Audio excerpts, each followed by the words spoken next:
The post-apocalyptic Hyrule of Breath of the Wild. Vast, teeming with life, though sometimes subtle, an alluring call to exploration, gentle with some hints of chaos, and an overall beautiful balance between longing for what once was and hope for what's to come. For avid Zelda fans who crave the adventure of the series, this was a dream come true. But I'd be lying if I denied that some of us were a little bit cautious in the beginning. Because tied with the adventure the series brings is orchestral masterpieces gifted to us by Koji Kondo and others. Hence the question came, if this is a destroyed Hyrule where everything is bare minimum, how can we expect greatness in its musical accompaniment? We should have known better than to doubt the creators. It may not have been the big themes we are used to, but it was exactly what the game demanded. And all who worked on Breath of the Wild's music exceeded expectations, casting our doubt to the fire.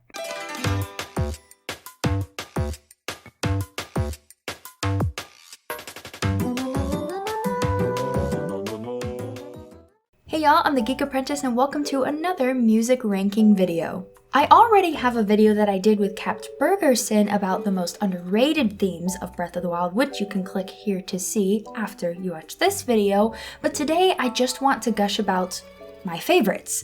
In general, whether they're underrated or not, which there are many. Whether it's simply how they sound, the Easter eggs hidden within it, the nostalgia, it's certainly a mixed bag. So with that, here are my 10 favorite themes from Breath of the Wild in no particular order.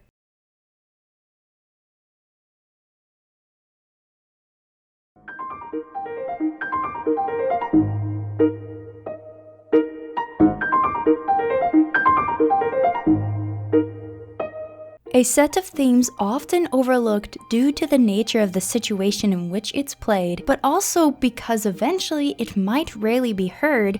Both the day and night themes for the overworld when riding a horse are rich pieces under the guise of being quaint. With an overworld as large as the one in Breath of the Wild, I'm sure it was quite the challenge to compose a theme that wouldn't become annoying after a while. I mean, Koji Kondo admitted a long time ago that was a difficulty even for Ocarina of Time, and Hyrule Field was a little bit minuscule in comparison to Breath of the Wild's Hyrule Field. The main trick the composers used for Breath of the Wild was giving us different variations depending on the time of day, where you were, or the situation, like the difference between walking through an area or riding a horse in an area. The thing is, because it's meant to be subtle, we forget it's there. And eventually, you may not ride a horse all that often because of the teleportation ability, or if you've obtained the Master Cycle 0. But I would highly encourage going old school and then plugging in some earbuds to let these melodies flow. In addition to their bass theme, both day and night are treated with their own throwback theme via the violin if you've been riding for long enough. Day having Zelda's lullaby, and night having the main Zelda theme.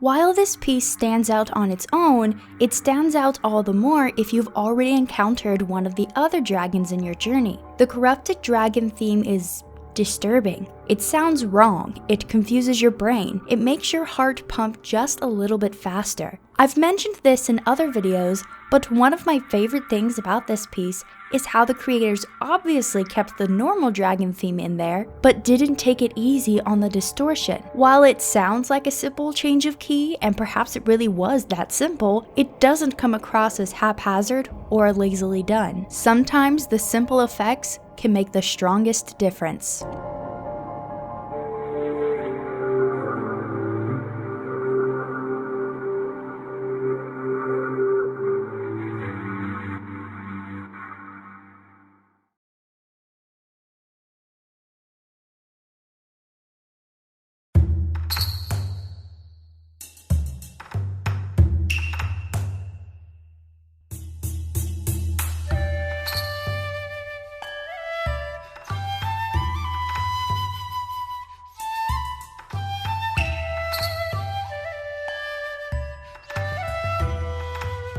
Whenever a series deviates from the classics, skepticism arises, understandably. Yet, this twist on the Kakariko Village theme is quite welcome. Do I love the old theme and all its renditions? Of course, but I love the feel that Breath of the Wild offers as well. A distinctly Japanese vibe, this theme capitalizes on the fact that this is the most Sheikah we've ever encountered. Makes you wonder what happened at the end of each of the timeline diversions to cause this upward spike, to the point of there even being an entire clan of defectors. In previous games, Kakariko Village was either barren, housing other citizens, or just not that many Sheikah. But in Breath of the Wild, the tribe is extremely prominent and flourishing. That makes this newer sound such a treat. Not only because of the sound itself being enjoyable alone, but also how it could represent the strength of the tribe in this era of Zelda history.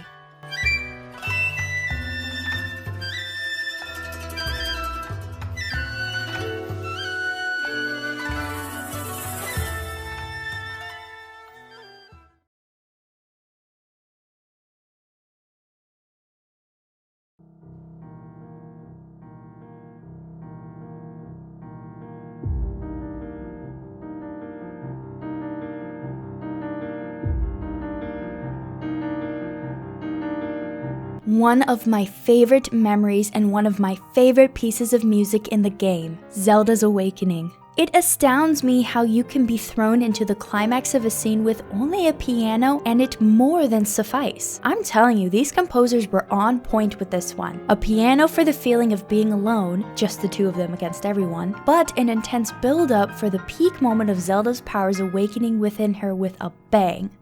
Then, the silence, so the player can take in the strength of the scene. Shortly thereafter, we are then eased into a gorgeous and probably my favorite rendition of Zelda's lullaby. First, just the heavenly voices, but then the gentle piano alone is added back in. Before this game, I severely underestimated what channels of emotion could be evoked from just a piano. Even to the very end, though there is a tiny cymbal-sounding instrument for a moment there, it's the piano that drives us right back to the urgency of the situation.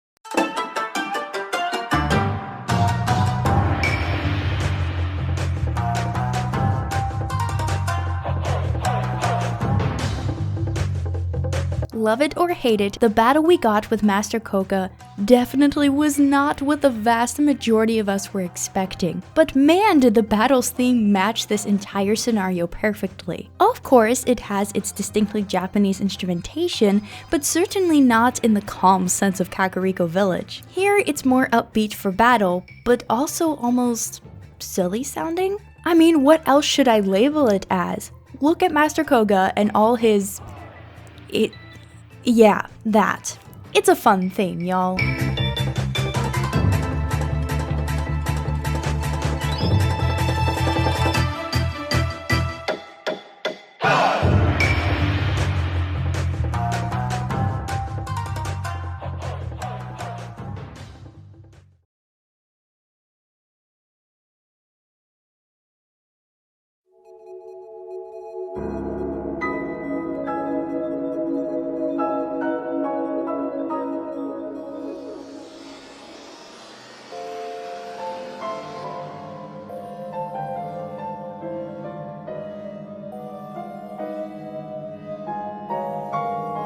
I get it. The divine beasts were not everyone's favorite part of the game, and the themes weren't that distinct from one another either. But when you understand those subtle differences, the whole Morse code thing in the beginning, or mid-beginning for Revali and Va Meadow, it ties each together to the individual but shared horrors those four champions endured. They gave of themselves in the ultimate sacrifice, as did Link, but he was able to have the Resurrection Shrine. The divine beasts' themes, in light of the story and thinking about those chilling last moments, don't need much to evoke deep-cut feelings, and that is why their themes made this list.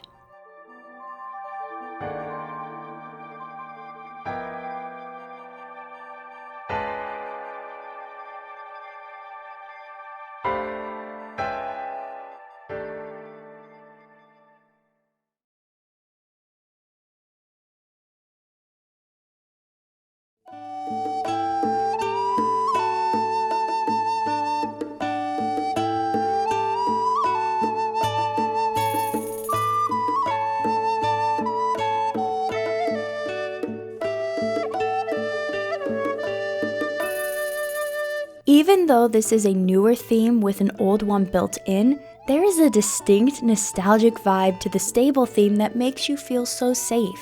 You know when you're at a stable that you'll be able to sleep, talk with new people, which I guess extroverts like to do in real life, but in a game it's far more tolerable for me.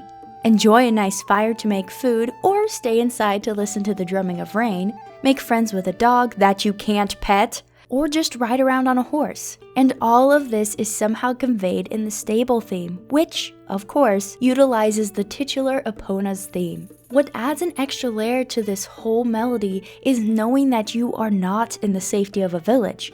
You are in the middle of Hyrule, so even though you are in a safe zone, the danger should feel a little bit more evident. But no, you are safe where you are, and this theme tells you as much.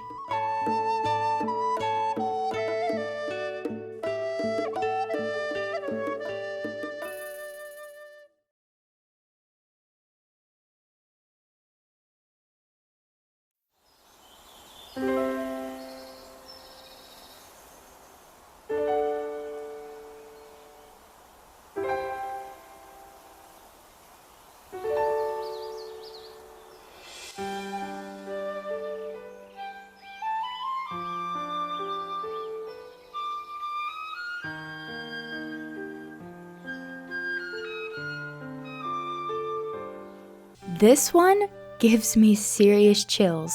The epilogue music. It starts off with the simplicity of most of the music in this game, but there's a serious tone shift here. The birds chirping, the lighthearted key it's played in, the melody sounding like the notes are dancing. There's a sense of peace there due to the fact that the danger is gone. Well, so we thought until we saw the sequel trailer. And things can start over for the good. It's beautiful. And then we are treated with the main theme backed by that big orchestral instrumentation we know and love the series for. The epilogue ending is kind of obvious, but even for, maybe especially for, longtime Zelda fans, it's a wonderful payoff.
As you can imagine, this piece didn't make the list because I love listening to it on repeat. No, the Destroyed Castle theme is meant to leave you a tad unnerved and hurrying to leave the area you are in. That is, what little is left of Castletown. I talked extensively about this one in the video I mentioned at the top of the video, but there's so much here. The barren and spread out notes evoke that feeling of abandonment. The deeper ones noting the nature of what has happened. The suspended held out notes that gradually crescendo hint at the danger nearby. But the hurried dance of alternating notes a few minutes in, growing in intensity, don't just hint at the danger, but tell you that danger is present in your midst now. There's still a high chance of death where you stand. Tread carefully.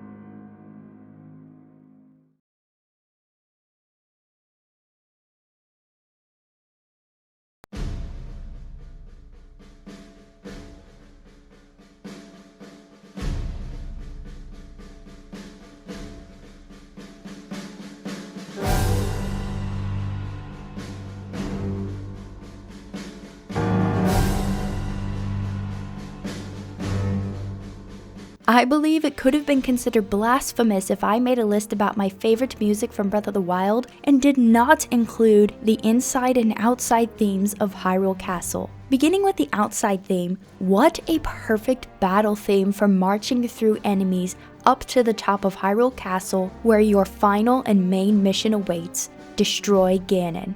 But the music doesn't remain merely a battle march, but continues to echo intensity with alternating dissonant piano keys underneath the main Breath of the Wild theme. Also with a transition to the main Zelda theme that contains a long piano trill. And yet still, a small portion of the Ballad of the Windfish. So satisfying. This is what you've been waiting for since the first trailer for the game. Transitioning to the interior, we are met with a different but appropriate theme, which stranges even though you tear through the outside of the castle to get to Calamity Ganon for the most part. This theme also smacks you in the face, but with a more gothic cathedral feel, more reminiscent of what we would hear from Ganondorf playing the organ at the end of Ocarina of Time. This theme is a little more hollow with less brass instrumentation, less boisterous instrumentation, and more of a focus on the piano as well as bells and an organ. And yet again, we have more old themes, Zelda's Lullaby being one of them, which makes perfect sense, but also the Ballad of the Windfish again. Why is this? That's from Link's Awakening of all games. I love the theme, but maybe there's a theory to be had there. But for now, I'm focusing on gushing about the music itself. And finally, my favorite thing might be how when Zelda's Lullaby is played, the other instruments take more of a back seat until its end. I don't know, something about that just feels so right. Both of these incredible themes feel so right, and so masterfully done.